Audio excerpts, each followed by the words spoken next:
This podcast is for you.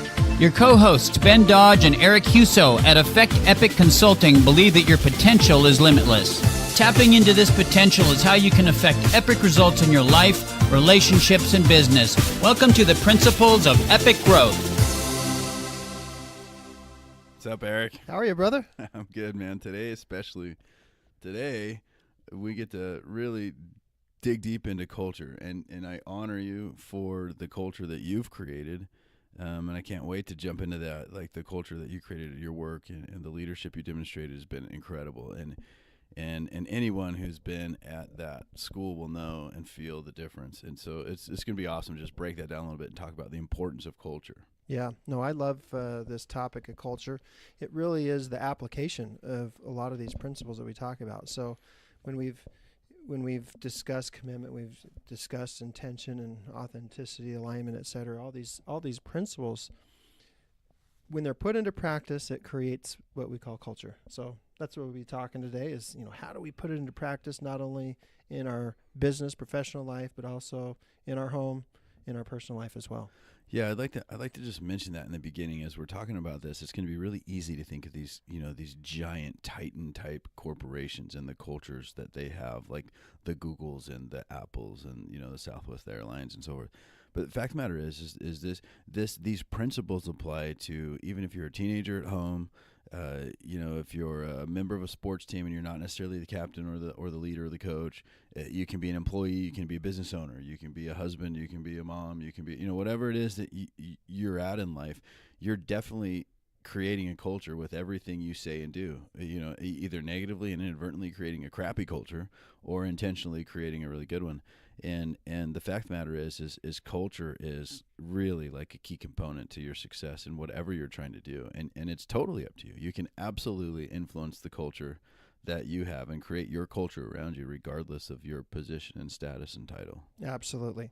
So this word culture in the English language, it's used to describe, when I was a kid, I remember having to go to plays and concerts and just hating it, man, just hating it. But my parents said, this is good for you. It develops culture. So, one of the ideas of culture is this, the arts and intellectual refinement, etc.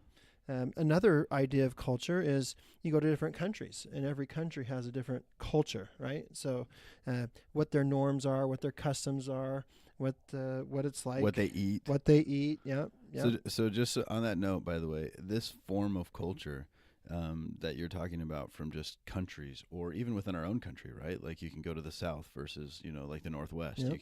It's pretty interesting there, those differences. But I personally love that, right? And we've traveled together, Eric. I love experiencing somebody else's culture, particularly a foreign country, and the way they think about something, the way they treat something, the way they access a problem and resolve it, the way they cook their food and what they eat even is one of my more exciting things. But yeah, culture is phenomenal. Yep. So unique. Another idea of culture that comes to mind is this idea of culturing bacteria. So if you remember back to when you were in school and you had the opportunity to grow bacteria, or if you had a sore throat and the doctor did a swab and put it on the petri dish to see if it was strep or not. So this idea of culture in the terms of bacteria really indicates growth. So when you're culturing bacteria, you're growing them, and you're growing them in ideal conditions.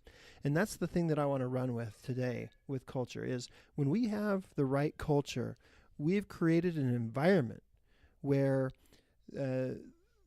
rapid growth, epic growth can happen if we've been really intentional about the environment. So think about that petri dish. You start out with a sterile environment, and you seal it off after you've put your organism on it, your bacteria on it. Sounds so gross. What'd you talk about today? Bacteria. We talked about growing an organism in a petri dish. And then you've got to keep it warm, right? You got to keep it warm so it can grow. If it's cold, it will not grow. And you can hear the parallels in that with growing a culture in a company, with growing a culture in your family, in your home, and growing a culture in your own life. Okay? You've got to have the right environment for that to grow. And we're going to talk about what that environment is and how you do that. And so be listening for connections to this analogy with this growth atmosphere that allows every individual to become their very best. I love that, and I love that from an employer or an employment perspective, which I think is where we're going to go next with this, about basically about scaring people with sincerity. Essentially being so open and so authentic, right? Like back to authenticity. I mean, you can never listen to some of these podcasts too much. Authenticity is key here. But when you're hiring somebody or you're interviewing somebody, and you've had this opportunity over the last year and a half establishing a brand new school and really just a top tier, amazing private charter school here in town. Public charter school. Yeah, whatever. Public charter school. It's fantastic. My kid goes there. I love it. But you're in the position of having to interview and hire and train, and the more authentic and sincere you are about your expectations and clear in stating what they are, frankly, people can then feel completely uncomfortable if they're not those kind of people, right? In other words, you're so open and so authentic and so clear in what you want them to do and or want them to be or how you expect them to behave, that if they're not that kind of a person, they wouldn't really even want the job, right? Exactly. So every single person that I interviewed, they had to go through a filter first. So they expressed desire to join our team.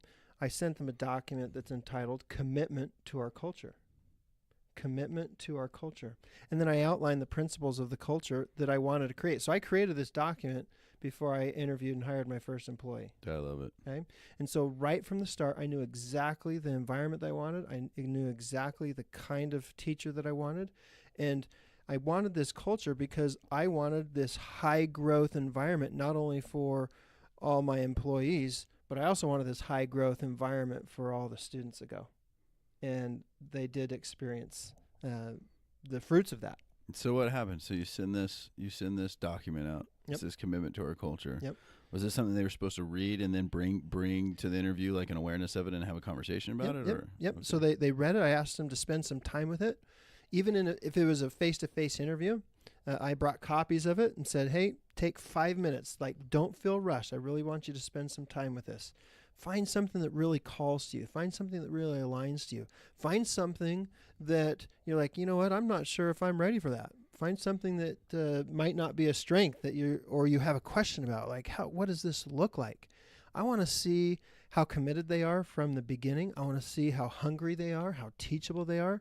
And so part of this process, this filter, is right off the bat getting the kind of teacher that will feed my culture. Okay. And how was it received? Well, people that didn't respond never got an interview. and the people that did respond, they're like, here's a common response is, wow, like this is the reason why I got into education and it doesn't exist. Like, this is awesome. I can't wait to be a part of something like this. When can we meet? Is a common response. So now I know I've got somebody who's elevated their game. They've elevated their experience of what they're going to have in this environment, and it just fed itself. I love it. It's incredible. Just totally fed itself. So one of the things that we have to understand is the growth of any organization is dependent on the growth of its leader. So let me repeat that. The growth of any organization is dependent on the growth of its leader. So as a leader of an organization, as a leader of a family, as a leader of your life, if you want to grow the culture, if you want to improve it, it's dependent upon your own personal growth. And most people don't totally recognize their impact on that. So as a leader, if you have impeccable integrity, for example, like you give your word, you keep your word. And in that rare case that you can't keep your word, you honor your word by cleaning up your mess, right? Impeccable integrity. What does that do to the people around you? How do they experience you? And what do they want to then be and do? It creates this environment, this culture of integrity. And as they do that in their life at work, then they're going to go and they're going to do that in their life at home. And And you just kind of create this culture of integrity by you as the leader being an impeccable example of integrity. Yeah, I love that. And I think sometimes in our culture, and I guess I shouldn't use that word so lightly, right? Culture, especially on today's topic, but in our society, let's say, there's these expectations and entitlements and these things, these feelings that kind of dominate how people think. So much so that one of the normal things that you'll see or feel from people is that they think as one person that they cannot influence another person on their own. That a relationship takes two. You know, it always takes two. It takes two to tango. It takes two. You know, da da da da. Like, I get what they're saying and I get what they mean, but the fact of the matter is they're completely wrong. Like, one person absolutely can influence another person into a behavior change. Okay? Sure, if that other person is completely on board, you know, then that kind of growth can be exponential. But the fact of the matter is one person, it takes one person to influence a relationship to change behavior. And that could be you, right? It could be you. You could be so committed to your culture with such a high degree of integrity that everyone else around you starts to just be that way and or leave. Like, I'm out, right? Yeah. Like, this guy's too intense for me. Like, okay, here, let me show you the door. You know, like, yeah. And that's the key right there. What you just said is you as the leader demonstrating the culture that you're wanting to create. It will make people who aren't committed to what you're committed to uncomfortable, and they will leave. And people that are comfortable in that culture will be attracted to it. But it all starts with the leader. The leader has to be the one that's demonstrating that. I feel like it's beyond demonstration too. Demonstration is the most important one, but there's also a tolerance element there. What do you tolerate, right? What do you let slip by? What do you let just go under the radar? Like, it's not that big of an infraction. It's not that big a deal. That offhanded comment by the water cooler, the one email where, you know, it wasn't that nice or kind or authentic or sincere, whatever, you know, whatever it is that you're letting go as a leader is also influencing your culture. And so we have to be really careful about that, right? It could be the way someone shows up to work and how they're dressed. It could be the things that they say to each other, and you have heard it through the grapevine, or you walked by and heard them, you know, berating each other as employees or something. Like, every time you let something go, you're also creating a culture. So again, whether you're a member of a family, a member of a sports team, a member of a big corporation, an employee, an employer, a tight-knit business yourself, it doesn't really matter what your situation is. What do you tolerate? What do you actually just look the other way from? And that's important negative component, so to speak, a negative way of creating a culture. But we all negatively create cultures based on what we tolerate. And there's no one to blame. You can't blame the employee for being whoever they are and showing up this way day in and day out if that's something that you've let happen. Yep. Like, own it. That's your fault. Absolutely. So when you think about this analogy that Jim Collins used in Good to Great, getting the right people on the bus and getting the right people in the right seats, I love that analogy because it's just true, right? But think about the driver. As the leader of that bus, you are the driver of that bus, and you can have all the right people on that right bus, and they can be in the right seats. But if the bus isn't moving, if you're not driving the bus, if you're not clear on what you want, and that's why I like what Ben just said about, you know, be aware not only of what you demonstrate, but also what you tolerate. If you're tolerating a bunch of garbage going on, that can oftentimes speak louder than what you say and what you demonstrate. Yep. And so you can't delegate this. This is something that you have to own as the leader. All your time, all your effort, all your intention, all your energy has to be devoted to creating and maintaining this powerful culture on your team. Yeah, 100% agree. So what do you think is more important, a company's culture or a company's performance? Great question. That's one of those questions that doesn't have an answer, right? What's more important, having a house or having a bed, having a car or having tires? Like, they go hand in hand. If your performance is suffering, your culture is suffering. If your culture is suffering, your performance is suffering. If your performance is amazing, that's going to feed your culture. And if your culture is amazing, it's going to feed your performance. They really go hand in hand. Yeah, I think it's kind of a trick question, really. Yeah. You know, but if I were to focus on just one thing to try and get both, if you focus on just performance, you may or may not get performance, and you certainly may or may not get culture. If you focus on just culture, you can probably get both. Well, that's what Apple believes. Apple believes that culture beats strategy all the time. Yeah. And Steve Jobs was committed to a culture. One of the things that defines Apple's culture is simplicity.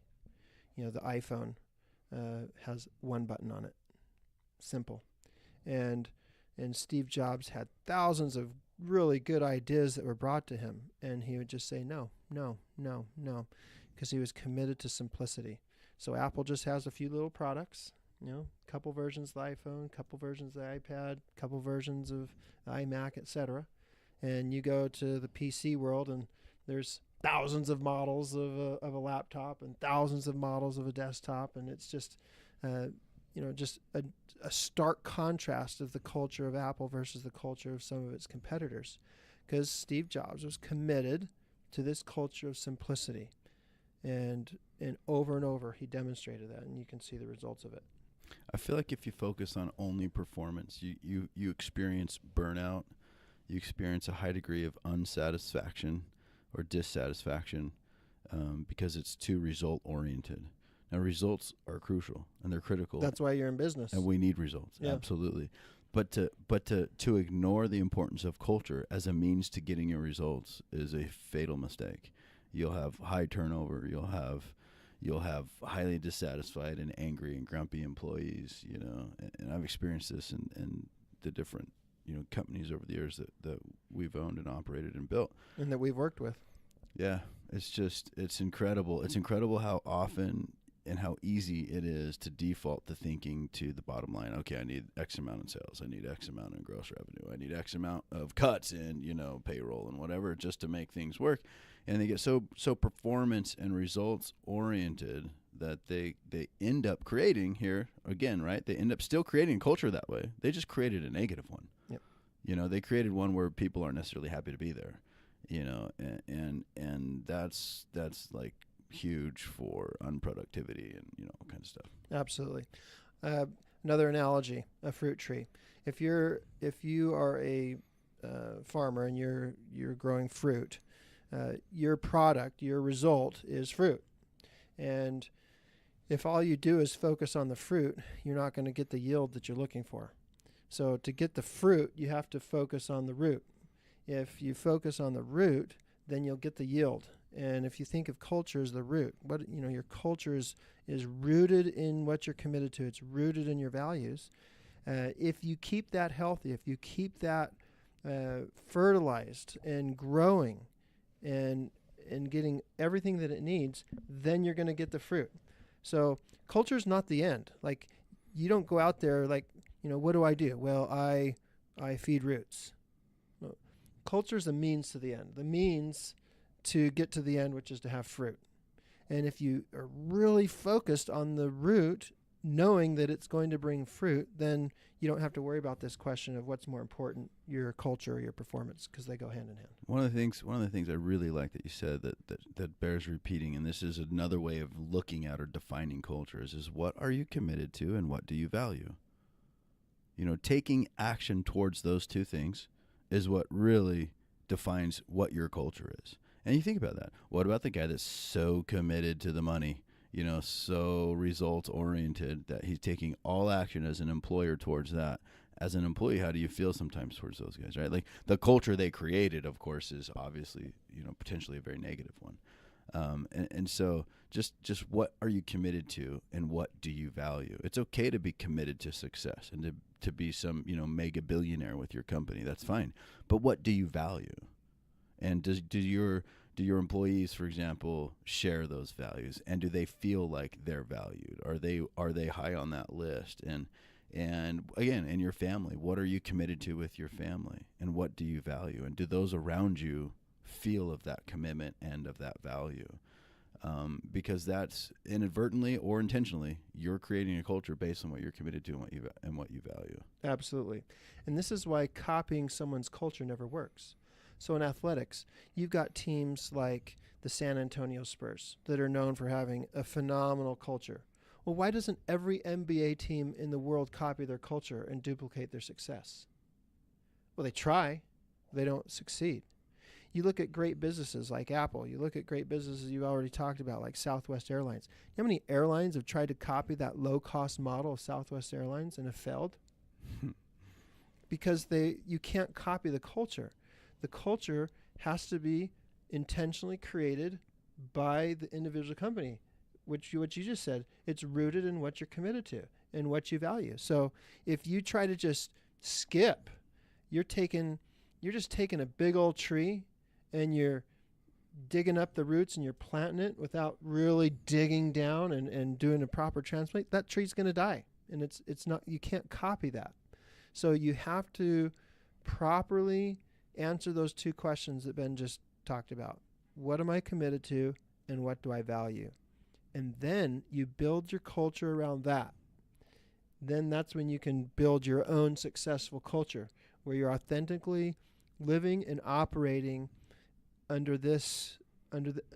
this domain of, this is what I'm committed to and this is what I value. There's an ownership principle here, and I'm not talking about owning a business. I'm talking about being awake and present to the fact that what you're doing is creating a culture, either for good or for bad. Wake up, look at your own satisfaction or dissatisfaction in your family, in your work, in your hobbies. Like, what's your contribution to that? What have you allowed to happen that you shouldn't have allowed to happen? Or what do you value that you probably ought to not value? And like, what selfish things are you looking? Not that being selfish is bad, by the way. Sometimes that has a negative connotation. But what things are you negatively selfish about, and what things are you focused on and committed to that you value that aren't creating a positive culture for you? Own it, fix it, change it. I would invite you to take time. I'm sure this is really one of those opportunities where you should put pause, or at the end of this thing, and write down those things about the cultures that you experience, that you participate in and or responsible for. And we'll talk about how you're responsible no matter what your title is. But what are those elements of your cultures that you're surrounding yourself with every day that you don't like? And then see how they're your fault. Don't blame. We're not talking to a bunch of millennials here. I don't want finger pointing and blaming. Like, own this. This is your issue. If it's a culture that you're involved in that you don't like, it's your fault. Yeah, I know that sounds harsh. I get that. And you might work for some tyrannical boss and he's just a total jerk. Okay, so how can you influence that culture? One person can influence a relationship and create behavior change. I've seen it time and time again. And I know that that's a true principle. So how can you influence your tyrannical boss or your unreasonable, friend, or whatever it is that you're doing? How can you make those changes? What is it that you don't like, that you're uncomfortable with, that doesn't align with you, that's something that you actually don't value or that you're not truly committed to, whatever it is, and figure that out. Because no matter how intentional we are about creating the cultures that we want, there are always areas of improvement. So there's something, I guarantee there's something in some culture somewhere in your life that sucks. Own it.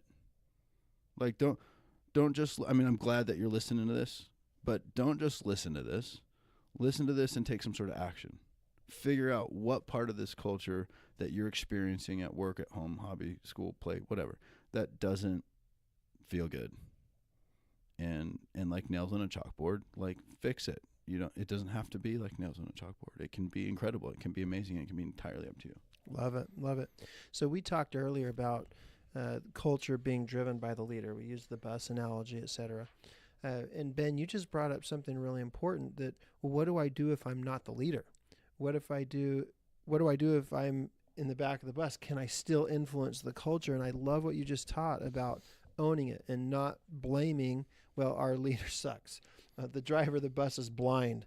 The driver of the bus, he doesn't know where he's going. Like, you can, if you will just do this one thing, if you'll see yourself as a leader, if you'll see yourself as a person that can make a difference and not give up your power, not give up your agency and your ability to influence, you will make a difference. You will change the culture of whatever it is that you're part of that doesn't align with you. So some practical... Either that or you'll get off the bus. Yeah, one of the two. Yeah. That's, by the way, that's totally appropriate. Like, totally. sometimes in your life, you might have to get off whatever bus you're on because it's just not worth it. It's not what you value. It's not what you're committed to. It doesn't align with what you're committed to. Yeah, exactly. You're not in alignment. Okay, so some practical examples. Some of these might be funny. Some of these might be harsh. I don't know. I'm just going to tell you from things that we've experienced with some of our clients and or in our own businesses. Employee shows up dressed like a hooker. This true story in my business. For those of you that have ever been in there, you know, recently. And so, yeah. So what do? You fire the person. That's it. Like, that's not a culture that works for me. After having multiple conversations, like, it just wasn't working, right? So there was no change. So like a cancer, sometimes you cut stuff out. Okay, that's one practical solution.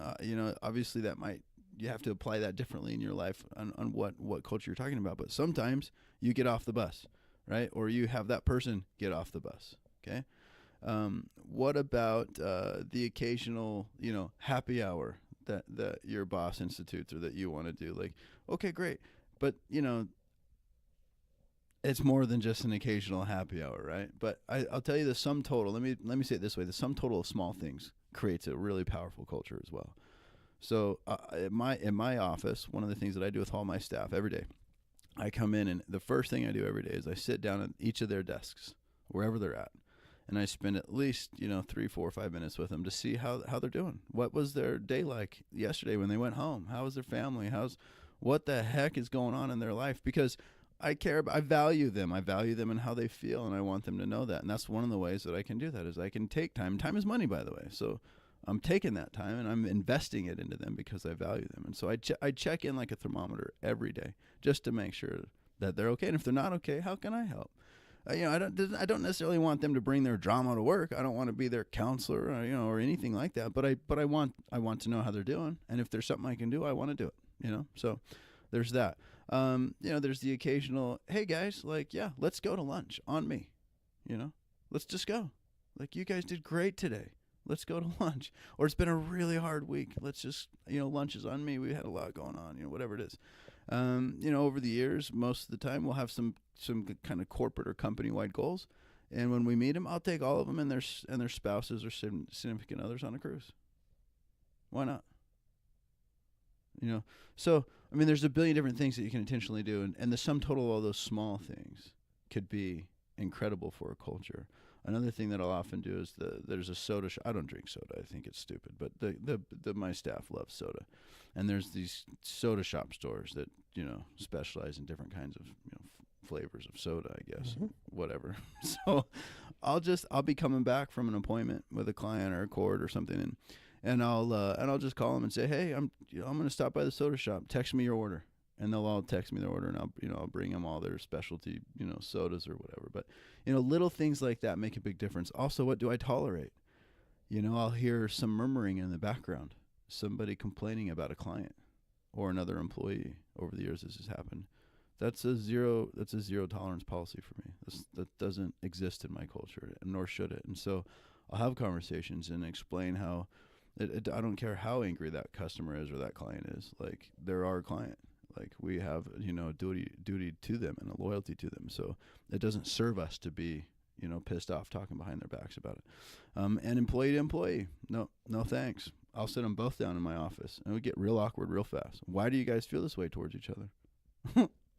I've asked that, and you should look at the faces on, and sometimes they just quit. No thanks. This isn't for me. This place isn't for me. If I can't secretly hide in my cubicle and talk bad about other people, then I don't want to work here. Great. I don't want you to work here either. Let me show you the door. Yep. So, Ben, you just identified two important elements to build a powerful culture, and it doesn't matter what you do and where you're at. These are two universal principles that will build a powerful culture. The first one that you really gave some really good examples on was acknowledgement, where you gave some sincere acknowledgments, where you acknowledge the efforts, the commitments, and the hard work of your employees. That just goes so far. Just to feel appreciated, to feel seen, to feel valued, to feel acknowledged. It goes so far in building a powerful culture. The other thing that you described was a culture of accountability, where you're giving feedback continuously. If you hold people accountable, if you don't let things slip by, if you hold people accountable to what you declared you're committed to as a group, as an organization, as a team, as a family, then that will create that culture faster than anything else you do. So those two things, if there's two applications, okay, so what do we do to improve our culture? I would say if you did those two things that Ben just gave those great examples of, acknowledgement. Acknowledge the great things that the people on your team are doing. And you don't have to be the leader to do that. So if you're a kid and you're listening to this, you can acknowledge the efforts of your parents. You can acknowledge the efforts of your siblings, okay? You can see yourself as a leader and see yourself as a person who makes a difference. And the other is to hold people accountable, give people feedback. So if you're a parent, you can ask your kid, hey, what's one thing that I do that you really appreciate? Or what's one thing that I don't do that you wish I would do that would help you? That'd be awesome if my kid said that. I got a list. One thing. One thing. I didn't say tell me everything, right? Keep it simple to one thing. What's one thing that I can do? And what would happen if every boss said that to their employee? If you're a business owner and you went to every employee that you have, like Ben said, he goes and he talks to his people. How you doing? What's going on? If you ask that question, hey, what's one thing that I could do for you today that would make a difference? That simultaneously acknowledges them, lets them know your commitments, and empowers them, and creates buy-in from them where they participate in this growth of this culture that you've created. So many people in my experience are afraid of that potential conflict, right? Of asking that question of what they can do better or anything along those lines. For example, calling back customers or clients and asking how, in the middle of how things are going, how are things going? Like so many people don't want to do that, particularly sales reps. They don't want to do that. They don't want the bad answer. They don't want to find out what's wrong. They're just happy they closed the sale and they kind of want to move on to the next person. So within your families, within your companies, within your sports teams or whatever it is that you're into, don't be afraid of that. That's an opportunity. It's an opportunity to demonstrate your value and your commitment to them. And it's an opportunity to turn somebody who's not feeling that great towards you into a total loyal fan. How? Just resolve their concern. It's okay. Welcome it. Welcome those conversations with people. If you're afraid to check in and see how you're doing, you've got a bigger problem. Yeah. like that's a problem for another podcast. That's right. So just check in and welcome the opportunity to fix something. Like there's, again, you're always creating something. So if you're not going to ask those questions and have those conversations, then you're inadvertently creating a different kind of a culture and you don't even know it. Yeah. So last thing as we wrap things up here, a culture is very fragile. Okay. If you're a sports fan, you know how fragile momentum is. Momentum can change in a heartbeat. And if you are going back to our original analogy of growing the bacteria, that environment is so fragile. And if the temperature goes up or it goes down, or if you leave it open and the air brings in other contaminants, like you have to be so vigilant about your culture. It's not something that you just set like a clock and then boom, it just ticks and does its thing. No, you consistently have to monitor it. You consistently have to observe it, train to it, fix it, be accountable for it, own it, and work on it on a daily basis. I love it. Thanks, Eric. Thanks for the great conversation about culture. I hope everyone takes a moment sometime today in the next few minutes to write down those things that they're not happy about their culture and figure out how they're responsible for it. That's a great self-discovery quest, right? Like, how am I responsible for this crappy culture? Yep. And how can I be a leader in it, making a difference? Exactly, because everyone is a leader. Awesome. Have an incredible day, guys. We'll see you. Thanks for listening to the Principles of Epic Growth podcast, your path to epic performance and life with incredible growth.